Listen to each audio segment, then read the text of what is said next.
Bom dia a todos. Bom dia. Que a paz de Deus seja conosco hoje e sempre. Então hoje fico muito feliz em retornar aqui à casa, rever os amigos e podermos falar um pouco mais do Evangelho de Jesus, renovado pela doutrina espírita. O nosso tema é justamente o Evangelho renovado. Muito se tem escrito sobre o Evangelho de Jesus. Nós espíritas temos uma riquíssima bibliografia acerca do Evangelho de Jesus e realmente ele é tão profundo, tão complexo que requer estudos aprofundados. Por quê? Porque o Evangelho ele é o roteiro da nossa felicidade. Então, consequentemente, tudo que se escreve a partir dos ensinamentos de Jesus é para a nossa felicidade. E dos livros inúmeros que nós temos, hoje nós escolhemos um específico, pelo menos a introdução hoje da nossa fala, sobre esses ensinamentos de Jesus, que é o livro Evolução em Dois Mundos. O meu é essa edição aqui, do Espírito André Luiz, pelos médiuns Chico Xavier e Valdo Vieira. Então é muito interessante o Evolução em Dois Mundos, como o nome já nos introduz, ele vai contar a história da nossa evolução, do princípio espiritual, até atingirmos o chamado reino nominal, onde nós nos encontramos. E a nossa evolução ela se faz tanto aqui no plano nosso encarnado, quanto no plano espiritual. Por isso o título da obra, Evolução em Dois Mundos, tanto neste plano quanto no plano de lá. A ciência humana estuda a evolução aqui na Terra. O Espiritismo contribui para o estudo da evolução aqui na Terra e também para a evolução enquanto nós nos encontramos no plano espiritual. O Espiritismo expande a nossa compreensão de vida, a nossa compreensão da verdadeira realidade espiritual. Mas em certo momento da obra, André Luiz vai dizendo dessa evolução e vai chegar no momento da vinda de Jesus. E ele apresenta alguns princípios que são bastante profundos e interessantes, porque ele analisa o Evangelho do alto, a parte principiológica do Evangelho de Jesus. Evangelho, lembrando, a palavra Evangelho significa boa nova. É uma boa nova frente aos ensinamentos que vigoravam até então, há mais ou menos 2000 anos, lá na Judéia, lá onde hoje é Israel, e Jesus veio então trazer uma boa nova, uma boa notícia. Qual que é essa boa notícia? Vamos compreender isso aos poucos. E essa análise feita pelo Espírito André Luiz é do alto. Então ele diz assim: a vinda de Jesus representa a entrega para nós de alguns ensinamentos. O primeiro deles, ele diz assim: Jesus apresenta a religião como sistema educativo. Até então, embora hoje muitas pessoas veem a religião assim, como uma obrigação, que nós devemos ir a um determinado dia na semana, ou estamos sujeitos a algum tipo de procedimento, algum tipo de ritual, ou a religião às vezes ela é circunscrita a determinados momentos da nossa vida. Mas Jesus ele entrega para nós uma religião como um sistema de educação, profundamente de educação do quê? Dos nossos espíritos. Então Jesus apresenta o Evangelho como um elemento de educação dos nossos espíritos. Não é Jesus que vai educar os nossos espíritos, não é Deus que vai educar, somos nós mesmos, dentro de um trabalho de evolução. Quando nós vimos a escola, hoje as crianças, os filhos, os netos, vão às escolas, aprendemos lá noções de matemática, de língua portuguesa, de língua inglesa, por exemplo, biologia, ciência, que são o conhecimento humano que nós temos aqui. O conhecimento que Jesus entrega ele é um conhecimento espiritual de altíssima profundidade. E é esse conhecimento que é essa escola que nós estamos matriculados. E esse é o conhecimento que nós temos que nos apropriar. Nós temos que conhecer esse conhecimento de Jesus, que é vazado por meio dos seus gestos, da sua fala, ao longo do seu apostolado, dos seus exemplos. Jesus não era um teórico. Muitos falam assim, mas os gregos também ensinavam os princípios que Jesus ensinara. E realmente isso aconteceu. A filosofia grega atingiu ali antes de Cristo um patamar de evolução nunca visto. Alguns dizem até que nada se escreveu de novo depois dos gregos, apenas reproduziu o que eles haviam nos ensinado. Começar por Pitágoras, lá 500 anos antes de Cristo, que já trouxe os ensinamentos de reencarnação, por exemplo. E todos os outros, Sócrates, Platão, Aristóteles, os grandes nomes da filosofia grega, ensinando o virtuosismo, ensinando o bem como valor humano, ensinando que a conquista da felicidade está na virtude. Todos eles ensinavam isso. Mas Jesus é diferente. Jesus ele não veio só ensinar ali numa sala de aula ou então numa espécie de faculdade. Jesus ele veio vivenciar. Esse é o grande diferencial. Mas ele vivenciou de uma maneira muito rica. Então Jesus ele dialogava com todos os setores daquela Jerusalém, da Judéia, onde ele caminhava. Então Emmanuel fala de uma maneira muito poética, né? A Jerusalém do passado é o mundo de hoje. Então Jesus dialogava com as pessoas chamadas pessoas de má vida, por exemplo.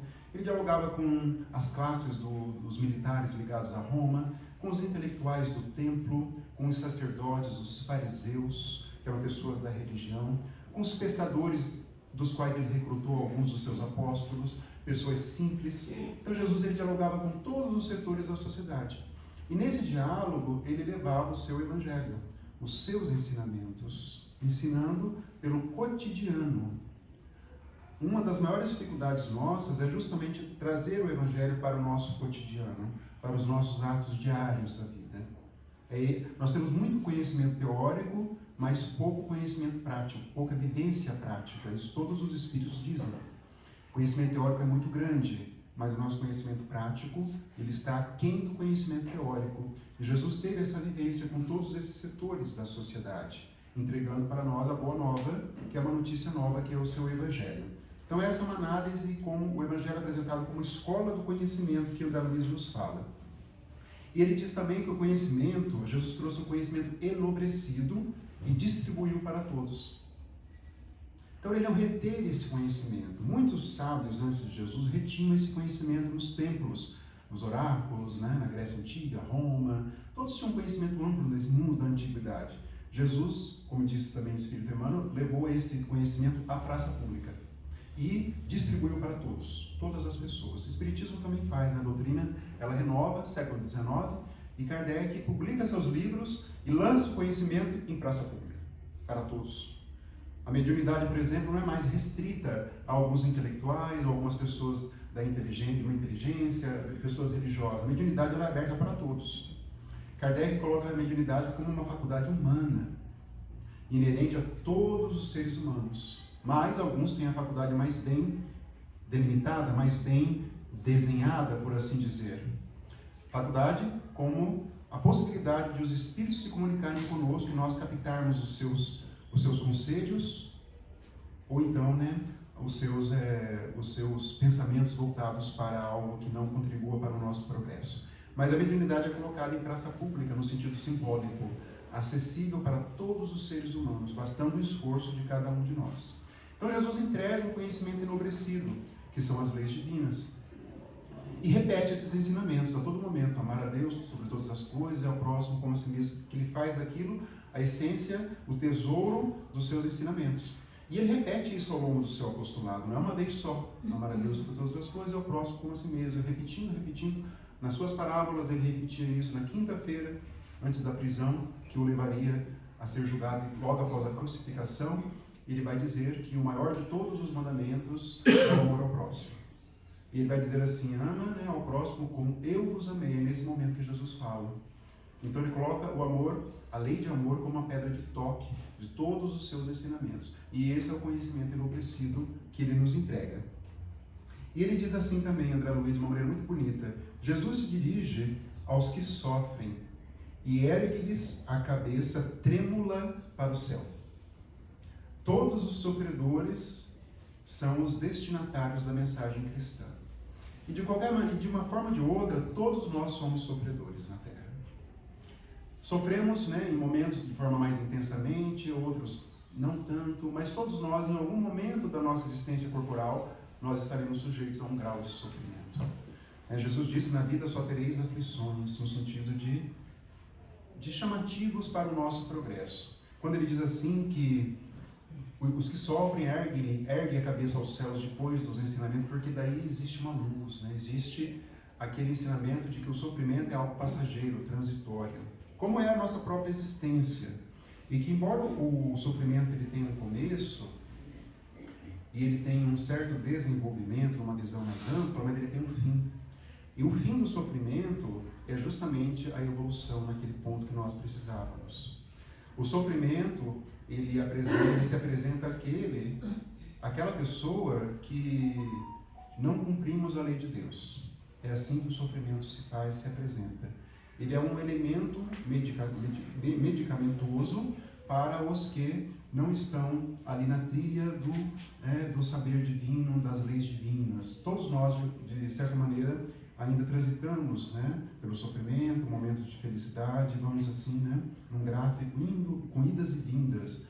Mas quando nós firmarmos a nossa intenção para realmente as leis divinas, nós deixaremos o sofrimento como elemento educativo. A evolução ela pode ser feita sim pelos raciocínios que a lei divina proporciona, e quando nós colocamos isso dentro da nossa vivência diária. Aquele pensamento de que somente pelo sofrimento nós evoluímos, ele não traduz uma verdade à luz da doutrina espírita. Existem outras formas de evolução que não pelo sofrimento. Uma delas é quando nós, por um processo de autoamadurecimento, por um processo de uma leitura, de uma abertura do nosso espírito para as verdades celestiais, nós vamos captando, né, o auxílio do alto e vamos entendendo esse auxílio como elementos de evolução sem necessidade de sofrimento. Mas isso requer uma abertura espiritual, isso requer um amadurecimento espiritual. O Evangelho de Jesus, ele não atinge aquele que está com o coração endurecido ou que está com as ideias ainda voltadas somente para o plano material. O Evangelho ele atinge aquele que tem uma abertura espiritual. O Evangelho enquanto sistema de educação, não como religião propriamente dita, né? O Evangelho é o que há de mais nobre em termos de conhecimento espiritual que nós temos. Isso todos os espíritos vão nos alertar.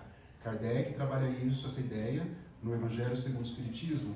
Embora desde o Livro dos Espíritos, a primeira obra, ele já vai trazendo a conexão profunda do novo conhecimento dos espíritos com aquele conhecimento baseado no Evangelho de Jesus. E vai atingir o auge da conexão na primeira parte do Evangelho segundo o Espiritismo, em 1864, quando ele vai dizer que o Espiritismo é obra de Jesus, ali, com todas as letras, naquele capítulo, o Cristo Consolador, do Evangelho segundo o Espiritismo. E também diz ali André Luiz que o Evangelho, por meio de Jesus, ensina a sublimidade do nosso destino espiritual. Então nós temos um destino, nós não somos só voltados a uma existência puramente corporal, puramente física, de acordarmos, trabalharmos, formarmos uma família, voltarmos para casa. Toda essa rotina cotidiana, ela faz parte de um processo maior, de um processo onde é um processo que apresenta como elemento de educação do espírito para quem está aproveitando, mas para um destino espiritual. E o Evangelho de Jesus tem essas duas faces. Ele é um elemento de educação para a nossa vivência aqui, né? No mundo atual, para bem viver, e também para o lado espiritual. São os dois lados, não é só voltado para o espiritual, mas voltado também para o agora, para o presente e para o depois. Então Jesus apresenta esse roteiro espiritual para todos nós. Jesus, ele delimita a imortalidade. Até então, os judeus, aí onde Jesus, né, nasceu em meio ao judaísmo, porque o judaísmo, na época, era a religião onde se cultivava a ideia de Deus único. Todos os outros povos, a maioria deles eram politeístas, inclusive os gregos, que eram tão evoluídos, né, numa parte, mas religiosamente eles não tinham tantos progressos quanto o povo judeu. O povo judeu cultivava essa ideia de Deus único desde Moisés, até muito antes, né? Moisés teria vivido em torno de 1400 anos antes de Cristo. Então, todos esses profetas, Moisés, até Jesus, tinha uma ideia muito forte de Deus único. E essa ideia que Jesus aproveitou para encarnar nesse povo. Só que os judeus da época não tinham uma noção muito rica de espiritualidade pós-corpo físico. Eles tinham uma ideia de merecimento muito atual, muito do agora. Então, ou até hoje, muitos setores do cristianismo trabalham com a ideia de receber dádivas de Deus no agora, a chamada prosperidade. Se eu estou prosperando, Deus está me ajudando. Essa ética que vigorava desde os primeiros reformadores, Martinho Lutero, todos aqueles reformadores lá no séculos XVI, séculos XVII, essa ideia de prosperidade, que eles misturam prosperidade material com prosperidade em termos de felicidade. Essa ideia é muito forte em alguns setores do cristianismo, que Deus está ajudando. Se eu estou prosperando na vida, Deus está me ajudando. Jesus abre esses horizontes para a imortalidade. Nós somos espíritos imortais, né? E o Espiritismo aprofunda, como o Espiritismo é o próprio Evangelho de Jesus, numa roupagem atualizada, quando falamos de espiritismo e de evangelho, estamos falando de expressões sinônimas. Não há diferença entre espiritismo e evangelho. O espiritismo, ele se apropria do evangelho de Jesus, como sendo também a terceira grande revelação, né? Primeira revelação nos 10 mandamentos de Jesus, a segunda grande revelação, que é o centro de todas, é o próprio evangelho de Jesus, e depois o espiritismo, que se apropria do evangelho, renova esse evangelho, apresenta e desenvolve princípios que Jesus não pôde falar porque não era o momento, mas ele lançou ali as sementes. E o espiritismo nos traz não só a noção de imortalidade, não só que nós somos imortais, mas demonstra por fatos. O espiritismo prova a imortalidade por meio das comunicações espíritas, por meio da mediunidade. O espiritismo nasce, no primeiro momento, no âmbito da curiosidade dos fenômenos lá do século XIX, de movimentação de objetos, de mesas girantes, de ruídos, daqueles barulhos estranhos. O espiritismo tem um nascedouro bastante peculiar, porque ele nasce no âmbito da investigação e não no âmbito da religiosidade. Os que tiveram curiosidade de estudar os fenômenos do século XIX eram homens ligados à ciência, à filosofia, como o próprio Allan Kardec e muitos outros. William Crookes era químico lá da Inglaterra e fez estudos profundos sobre os fenômenos espíritas. E nesse contato desses fenômenos acontece o que? A descoberta da chamada mediunidade. E Kardec denomina ele, é um neologismo do idioma francês, a palavra mediunidade, traduzido aqui para mediunidade. Médium foi o nome que Kardec criou. Assim como o próprio Espiritismo, doutrina espírita, são todos nomes novos criados por Allan Kardec, para diferenciar dos outros conhecimentos que curavam até então. E Kardec passou a dialogar com os espíritos. Primeiro dialogava daquela maneira muito rudimentar, por meio de batidas, de sim ou não, né? Depois descobriu-se outros métodos mais sofisticados, até alcançar a chamada psicografia. Então Kardec, ele começava a dialogar por meio dos médiuns de psicografia, que ele chamava médiuns escreventes, médiuns psicógrafos. Essa é a linguagem do livro dos médiuns. E Kardec descobriu-se então que estava diante de espíritos. Essa foi a maior descoberta no começo da doutrina espírita. Ele começou a se envolver com a doutrina por volta de 1854. 3 anos depois ele publica, imagine vocês, com 3 anos ele publica o livro dos Espíritos. Isso é algo extraordinário, tempo muito curto para um livro muito, muito profundo, como é até hoje, o livro atual, o livro dos Espíritos. Mas a imortalidade não é mais apresentada como um pressuposto filosófico da vida. Ela é apresentada por meio de provas. Quais são essas provas? Os espíritos que se comunicam. Todos eles, em todos os graus de evolução. Espíritos ignorantes, espíritos suicidas, espíritos de pessoas benevolentes, espíritos de pessoas sábias, espíritos de homens que foram realmente virtuosos. Todos se comunicam. Todos podem se comunicar. Kardec classifica o plano espiritual de acordo com a evolução intelectual e de acordo com a evolução moral dos espíritos. Lá no item 100 do livro dos Espíritos é assim que ele classifica. E todos esses espíritos se comunicam comprovando o quê? A imortalidade. Então o Espiritismo não só demonstra filosoficamente que nós somos imortais, mas prova por meio das inúmeras comunicações que até hoje nós fazemos no nosso movimento espírita, as comunicações nas reuniões mediúnicas, que os espíritos são imortais. Nós deixamos o corpo físico, ele vai perecer, ele retorna à natureza, de onde ele veio, mas o nosso espírito retorna, junto com a sua roupagem, que é o perispírito, esse corpo semimaterial, profundamente impactado com o nosso mundo mental, com as nossas emoções, com a nossa intelectualidade. Então a imortalidade ela não é mais apenas o conhecimento. Será que eu sou imortal? Será que eu tenho espírito? Será? Para onde eu vou depois da morte do corpo? Essas perguntas que muitas outras pessoas se fazem. Para nós espíritos isso não tem mais nenhuma, não tem nenhum mistério, né? A palavra mistério não existe na doutrina espírita. Nós iremos retornar ao plano espiritual. Nós iremos para alguma morada, na linguagem de Jesus, muitas moradas na casa do Pai, de acordo com as nossas conquistas, ou de acordo com as nossas quedas, de acordo com nossos esforços, nós iremos para alguma região. Então a imortalidade ela é enriquecida com o conhecimento espírita, aquilo que Jesus já havia apresentado quando ele esteve conosco. Nós temos uma destinação espiritual muito grande, né?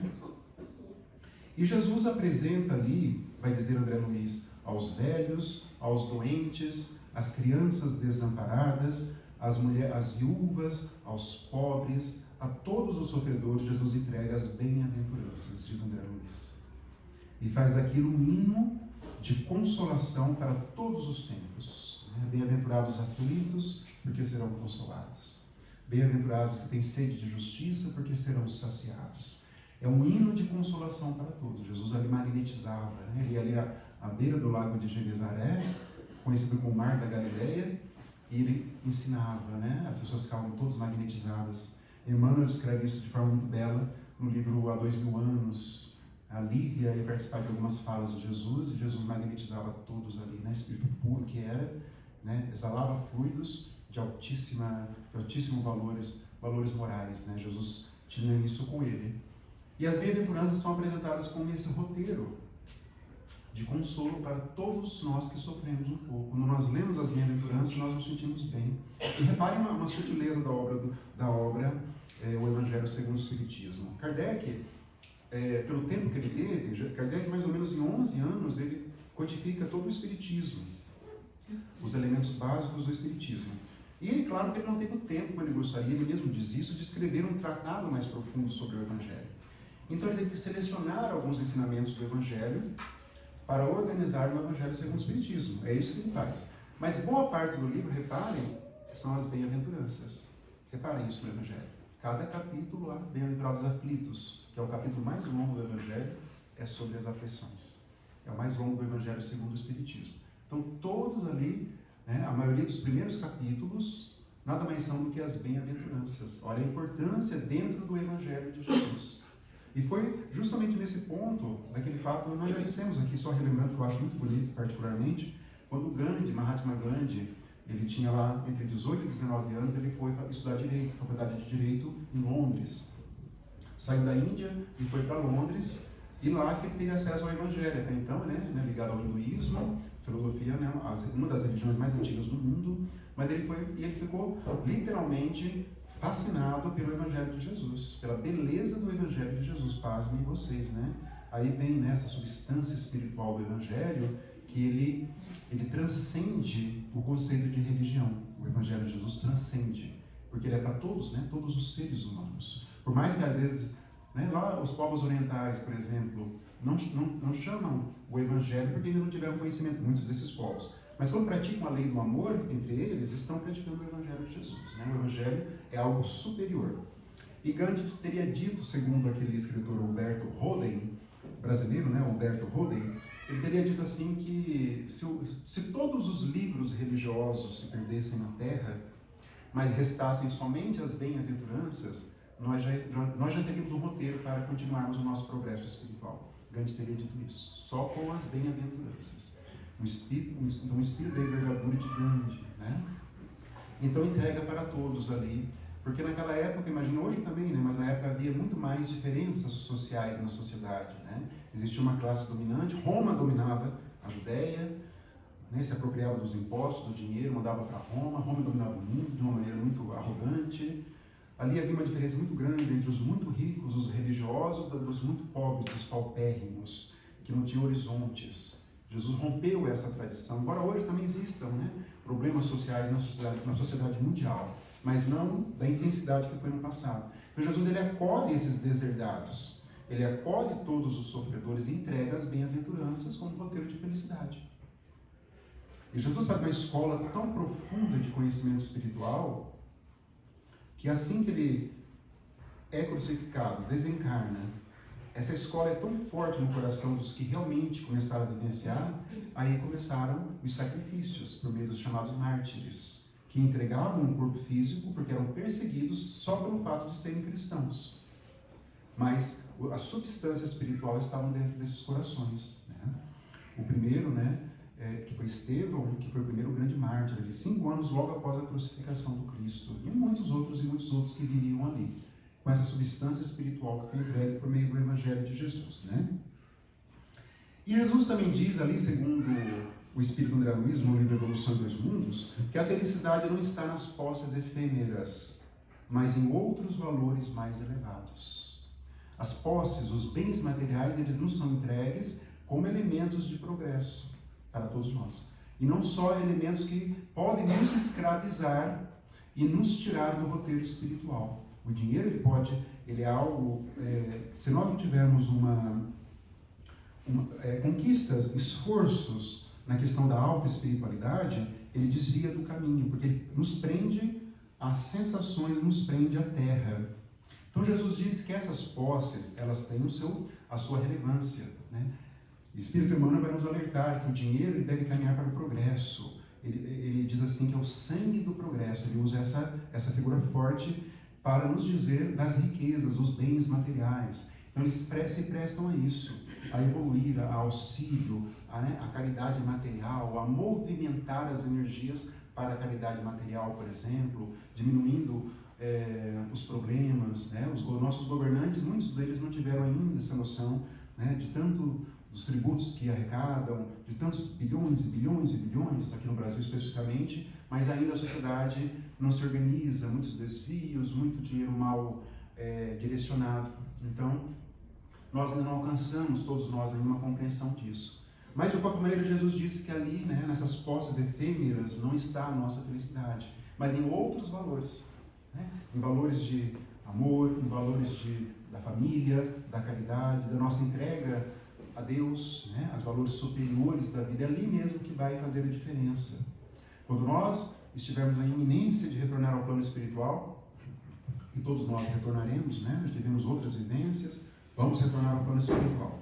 E quando nós retornarmos naquele momento em que nós realmente já nos dermos conta de que os nossos dias estão realmente se findando aqui neste plano, todos os espíritos vão nos comunicar isso, todos vão nos comunicar isso, né? O que vai importar mesmo serão as nossas conquistas espirituais. Isso vai eclodir dentro de nós. Todos são unânimes em dizer isso, todos são unânimes. O que nós plantamos de bom, quais são os nossos esforços na conquista de valores morais, da abertura nossa, do nosso mundo intelectual, do que nós fazemos com o tempo aqui na Terra, né? Um dos maiores sofrimentos do espírito, quando retorna ao plano espiritual, é o não aproveitamento do tempo. Isso todos os espíritos falam, inclusive o espírito André Luiz. Né? Ficou em torno lá de 8 anos, 9 anos no umbral, aí ele se deu conta, ele vai dizer isso, né? naquele trabalho, lá no comecinho da obra Nosso Lar. Ele vai fazer uma confissão para nós leitores. Ele vai dizer assim que ali ele se deu conta que só o conhecimento da ciência, da medicina, que ele era médico, só o conhecimento filosófico, a que ele teve acesso, porque ele foi um estudioso, né, que é uma pessoa ligada ao conhecimento, não foi suficiente para acalmar o coração. Ele diz isso lá. Aí foi quando ele lembrou da existência de Deus, isso depois de mais de 8 anos na região ali que ele chama de umbral, né? E ali, quando ele lembrou que existia um Deus, ele fez a prece. E ali que ele, né, deu a abertura para que ele fosse resgatado, ali sob coordenação do chamado ministro Clarencio, vinculado à colônia Nosso Lar. Então, essa abertura da espiritualidade. Então, a ciência, a filosofia são elementos importantes do nosso conhecimento, mas é a espiritualidade que vai nos traçar um caminho espiritual. Todos os espíritos vão dizer isso. Então, o dinheiro, as posses efêmeras, elas são apresentadas como elementos de progresso. É esse o Evangelho de Jesus, né? Então Jesus dialogava com as pessoas também, né? Com todos os chamados ricos da época também. Dialogava com todos, os fariseus que tinham, alguns ali eram muito ricos, né? Os coletores de impostos. Todos eles foram convocados a reformular a sua visão com as posses, com os bens materiais.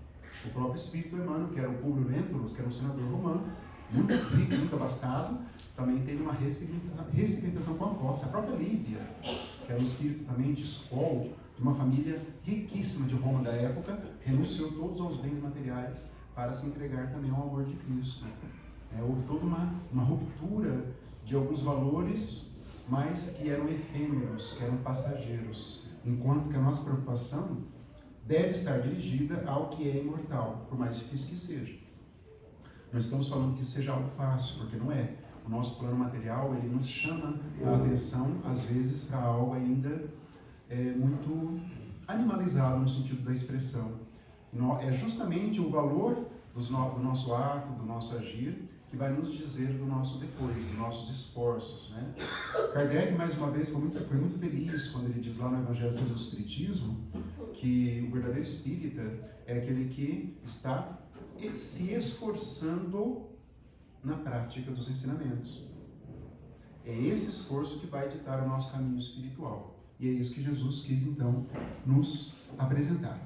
E diz também o Espírito André Luiz que Jesus apresentou que o universo, a criação divina, existem outras moradas na casa de Deus. E o homem deve nascer de novo para progredir. Isso foi o ensinamento de Jesus. Esses dois ensinamentos seriam profundamente desdobrados a partir de Allan Kardec. A humanidade não tinha conhecimento ainda do que era o depois da desencarnação. Isso coube ao Espiritismo mostrar de maneira racional o que virá depois. Não só um céu, só um inferno, que se tinha essa noção, mas que existem outras moradas. E as moradas em vários sentidos. Moradas de outros planetas, que nós ainda não temos acesso, temos informações na codificação espírita de que realmente todos os planetas são habitados. Isso está na codificação. E nem poderia ser diferente, porque Deus criaria tantos e tantos planetas, né? Só a nossa galáxia, segundo os estudos, teria 1 bilhão de astros, só a Via Láctea. Tem mais de 200 milhões de galáxias no universo conhecido. Só que esse 1 bilhão de astros, será que não são povoados? Todos são povoados, mas por formas de vida, de materialidade que nós não temos sentidos para apreciar ainda. Os Espíritos dizem que os nossos sentidos são limitados. Nós teremos ainda no futuro, de acordo com o nosso progresso espiritual, sentidos que farão com que nós possamos enxergar outras formas de vida. Nós não temos. E outras moradas, além desse sentido de outros planetas, as moradas chamadas, a região espiritual que envolve a Terra. Kardec começou a explorar essas regiões espirituais, mas isso atingiria o auge por meio da obra do Espírito André Luiz, principalmente a partir de 1944, quando ele lança o livro Nosso Lar. Kardec dialoga com os espíritos, principalmente ali no livro Céu e Inferno, ou A Justiça Divina segundo o Espiritismo. Ele quer saber onde os espíritos se encontram, sejam eles sofredores ou não, benevolentes, ele vai classificando, só que ele não avança. Kardec não avança no sentido das regiões espirituais. Ele dá, sim, algumas notícias, os espíritos dão algumas notícias sobre o chamado plano espiritual. Mas aí passam-se os anos, algumas décadas depois, o espiritismo está mais bem amadurecido, o conhecimento espírita, Depois de Kardec vem Leon Denis, grande escritor, grande estudioso da doutrina, nos apresenta livros belíssimos. Aí ele desencarna Leon Denis, quando ele volta em espírito, escreve, juntamente com a Dona Ivone do Amaral, Memórias do Suicida, com Camilo Castelo Branco, os três ali envolvidos na obra, e apresentam mais amadurecido a doutrina. Aí vem a obra do Espírito André Luiz. Aí nós vamos ter acesso, pela primeira vez na história da humanidade, a rotinas de uma colônia espiritual, de uma morada, como disse Jesus, outras moradas. Aí nós vamos ter acesso a uma das colônias, entre outras que são mencionadas na obra. Mas algumas rotinas são apresentadas só pela colônia Nosso Lar. E que não há só colônias, na verdade, existem regiões de sofrimento, que são também moradas nesse sentido. Regiões de trevas, regiões que ele chama de umbral, o Espírito André Luiz, que são regiões onde nosso espírito, de acordo com as quedas, onde nós já estivemos muito provavelmente, e outros estarão de acordo com as suas quedas, com as suas violações da lei de Deus, mas essas regiões são apresentadas pela doutrina como escolas temporárias onde o espírito vai encontrar-se consigo mesmo. Não são lugares onde há o fogo eterno, onde há um sofrimento eterno. Isso não existe na doutrina espírita, mas existe uma região temporária de encontro consigo mesmo. Então o espírito se encontra consigo mesmo. O espírito ele vai para uma região de sofrimento onde ele até pode acreditar que aquele conhecimento seja eterno, no sentido de que ele não vê fim. Kardec vai dizer, mas o que é a palavra eterno? Porque muitos outros autores, antes do espiritismo, usam dos chamados sofrimentos eternos. Até Jesus, em algumas figuras de linguagem mais impactantes, ele usa alguns elementos muito fortes, mais próprios para a época. Nós vamos evoluindo. E os Espíritos falam que a palavra eterno significa algo que o fim não é vislumbrado, mas ele existe. E ele dá como exemplo a neve de algumas montanhas. A neve é eterna, porque elas não derretem mesmo no verão em alguns lugares do planeta. A neve continua lá. É chamada neve eterna porque não tem fim, no sentido de que não sabemos quando ela vai derreter ali. Então esse significado de fogo eterno, de sofrimentos eternos, que nós assimilamos no nosso consciente, no nosso inconsciente espiritual, durante muitos séculos da nossa vivência, foi dado lugar a uma ideia de que esses sofrimentos são temporários. Isso veio pela doutrina espírita. Todos os que ofendem a lei divina, todos que estão em transgressão com a lei divina, vai ter que fazer um autoencontro. E um encontro com a própria lei divina que está dentro de nós. Kardec pergunta, onde estão escritas as leis divinas? Estão no Evangelho? Estão nos 10 Mandamentos? Estão no Livro dos Espíritos? Não. Né? Os Evangelhos, o Livro dos Espíritos, os 10 Mandamentos e outros livros da humanidade, existem ali formulações escritas, mas as leis estão dentro de nós. Isso está, né, no Livro dos Espíritos.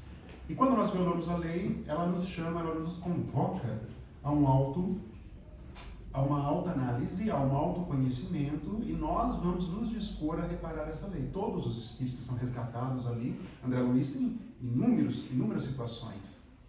Chega um momento que eles são resgatados, são levados ao plano espiritual, aí chega o momento da autoanálise.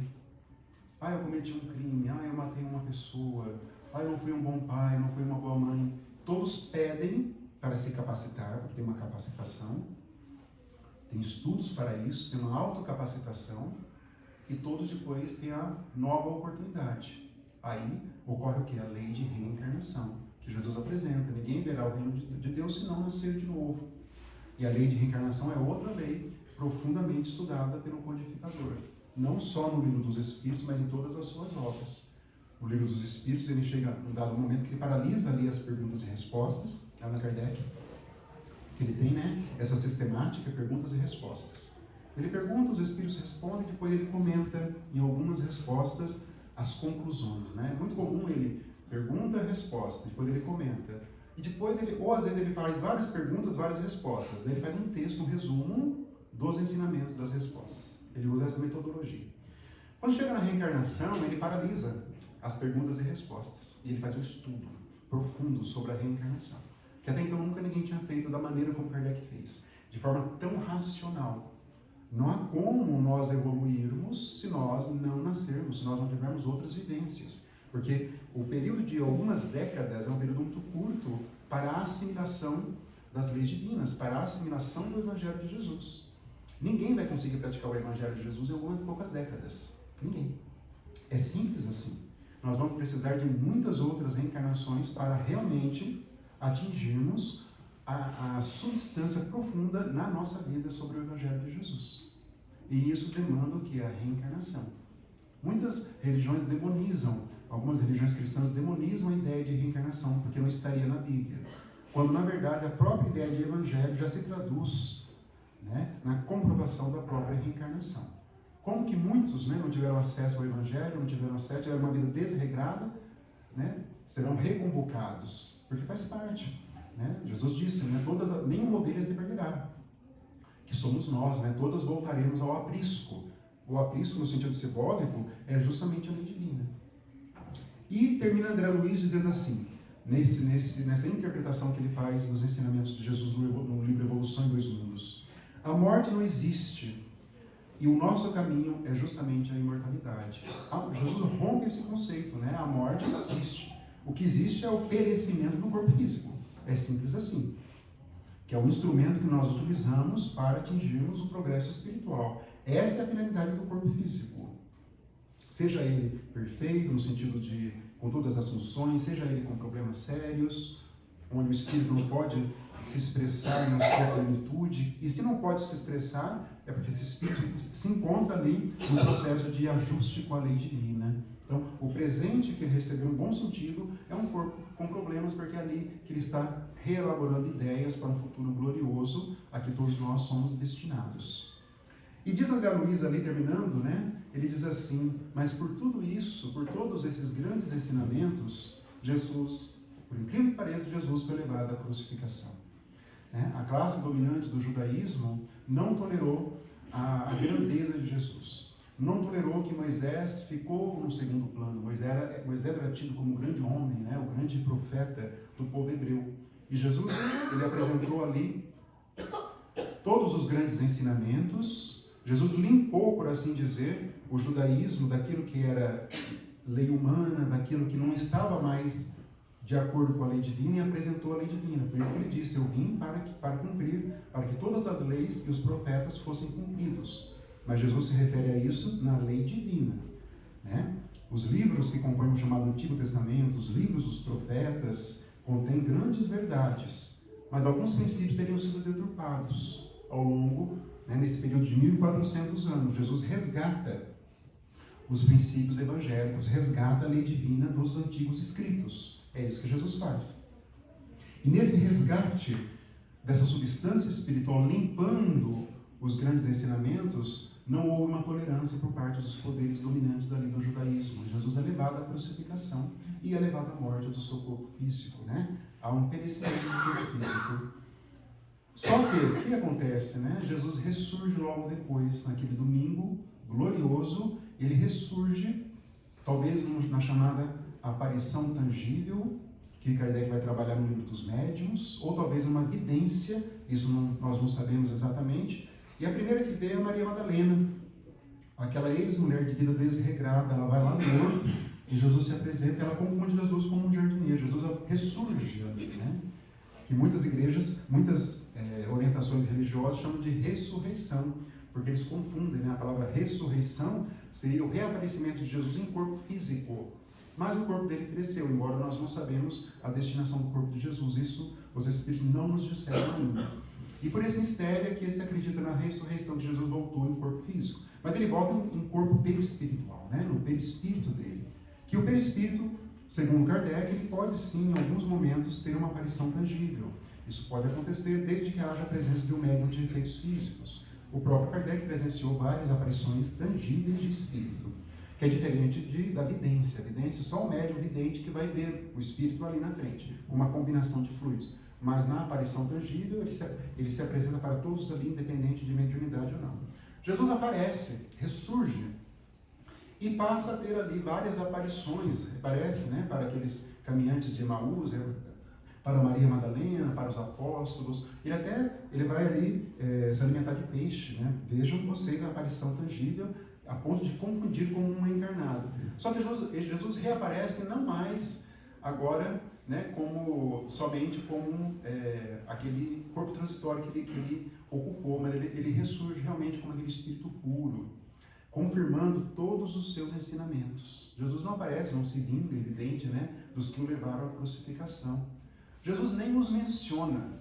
Jesus ele vai estabelecer um contato espiritual com os apóstolos e vai direcioná-los para o que aguardaria, que era a implantação do Evangelho. Jesus denuncia, né, a necessidade de levar o Evangelho para todos os povos do planeta. E todas as dificuldades começaram. Então Jesus ressurge, confirmando todo o seu apostolado, né, nos orientando a divulgar o Evangelho para todos. Esse ensinamento foi muito bem compreendido pelo jovem fariseu, então chamado Saulo de Tarso, né? Foi convocado ali às portas de Damasco, e ele ficou ali maravilhado com esses ensinamentos e passou a difundir, então, todo o Evangelho, como nós conhecemos, a outros povos que não o povo judeu. Por isso que ele é chamado, né, o apóstolo dos gentios. Os gentios eram todos que não eram judeus, porque ele levou o Evangelho de Jesus para todos os povos ali que não eram judeus da época, dentro daquilo que ele pôde fazer. Então é assim que André Luiz apresenta esses grandes ensinamentos, essa interpretação do alto, né? Esse é o Evangelho renovado que a doutrina espírita nos apresenta para todos nós, né? E fazendo uma conexão com o livro Renúncia, tem um momento ali também, o livro Renúncia do Espírito Emmanuel, que a Alcione também vai apresentar o Evangelho, mas agora como um roteiro de trabalho. E ela diz assim, muito profundamente, né? Ela diz assim, num certo momento da obra, né? Que ela diz assim, é mais ou menos assim: eu não creio que Jesus veio somente para nos trazer uma consolação ou um conforto espiritual. Muito embora Jesus seja realmente o maior de todos no sentido de nos consolarmos. Quando ele ofertou, né, por exemplo, as bem-aventuranças, como nós dissemos há pouco. E ele não veio então só para isso. Ela diz assim, porque um pai também não pode só proteger uma criança o tempo todo. Ela diz assim, então Jesus veio para nos apresentar um roteiro de trabalho, ela diz. O Evangelho de Jesus é um roteiro de trabalho para todos nós, é um roteiro de autoaperfeiçoamento. E ela diz que esse roteiro tem 4 partes. A primeira parte é o conhecimento desse roteiro. Talvez a maioria de nós nos encontramos ainda nessa primeira parte desse roteiro, que é conhecer o Evangelho de Jesus, conhecer as suas parábolas, os seus conhecimentos, estudarmos o Evangelho segundo o Espiritismo, toda a obra de Allan Kardec, que faz toda uma conexão profunda com o Evangelho, conhecermos o que é a imortalidade, o que é a lei divina, o que Jesus espera de nós aqui enquanto encarnados, o aproveitamento da nossa reencarnação dirigida para o nosso progresso espiritual, a nossa expansão espiritual, a construção da paciência, a construção da resignação frente aos desafios da vida. Nós vamos movimentando as energias que nós temos no nosso espírito para o nosso progresso espiritual. Então esse é o conhecimento do Evangelho. Depois desse conhecimento, ela diz assim que nós temos que ter um processo de meditação no sentido de penetração espiritual desses ensinamentos na nossa consciência espiritual. Então nós vamos conhecendo e vamos meditando, é isso mesmo, né? Vamos lá lendo, meditando, colocando aquele raciocínio. Agora eu descobri que eu tenho que ter uma resignação frente aos problemas da vida. Surge um problema no meu trabalho, uma pessoa, algo assim, ou na minha família, aí eu descobri que a resignação vai me dar ali uma conquista. Eu começo a trabalhar nas minhas entranhas espirituais esse processo de resignação e paciência, de tolerância ao próximo, como tolerância às nossas fraquezas, às nossas misérias espirituais. E ela diz que depois desse processo de meditação, de conhecimento, de meditação, é a hora dos esforços, de colocar em prática tudo isso. Aí vem esse esforço no nosso cotidiano. O Evangelho de Jesus não pode ficar somente na teoria, né? Não pode ficar somente na beleza que ele traduz nas leituras, que realmente é muito belo por si só.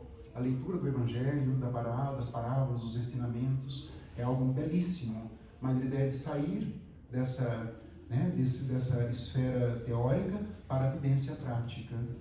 E depois é o processo realmente de nós atingirmos a evolução em vários setores da nossa existência com essa prática profunda do Evangelho nas nossas vidas. E o Espiritismo é o grande roteiro da nossa felicidade. O Espiritismo resgata toda essa substância espiritual do Evangelho de Jesus.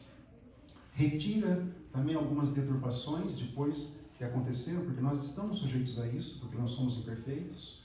Retira isso. Kardec, ele se usa do auxílio dos espíritos, ele sai do campo da curiosidade naquele primeiro momento dos fenômenos lá em Paris, sai do conhecimento, ele se vê diante de uma doutrina altamente filosófica e profundamente religiosa no sentido puro, e também diante de uma ciência de observação, nos apresenta o Livro dos Espíritos e depois as suas outras obras, juntamente com os espíritos. Então o Espiritismo é um trabalho conjunto de nós encarnados, que se principiou por Allan Kardec, juntamente com outros espíritos, e nos apresenta a terceira grande revelação, vazada nesse resgate do Evangelho de Jesus para os nossos corações.